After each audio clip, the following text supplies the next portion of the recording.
যারা আওয়ামী ফ্যাসিবাদের হাতে মজলুম ছিল, অন্যায়ভাবে আটক ছিল, অন্যায় বিচারে যাদেরকে ফাঁসি দেওয়া হয়েছে, গুম করা হয়েছে, অন্যায়ভাবে শাস্তি দেওয়া হয়েছে, প্রায় সকলেই তারা কিন্তু মুক্তি পেয়ে গিয়েছে। কিন্তু আমাদের মজলুম জননেতা এটিএম আজহারুল ইসলামের বিরুদ্ধে আনিত যে সমস্ত মিথ্যা অভিযোগ, তার কোনো একটি অভিযোগের সাথে তার তিলমাত্র সম্পর্ক নেই। এটা আদালতে আমাদের পক্ষ থেকে আইনজীবীরা যথার্থভাবে সেটা প্রমাণ করতে সক্ষম হয়েছেন।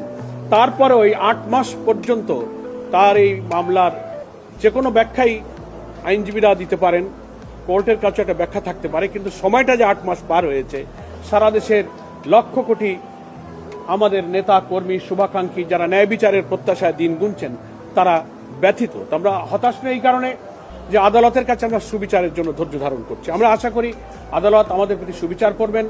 আমাদের সম্মানিত আইনজীবী আপনাদের কাছে আদালতের প্রসিডিউর এবং বিধানগুলো উল্লেখ করে আজকে আদালতের যে নির্দেশনা সেটাও আপনাদের কাছে ব্যক্ত করেছেন।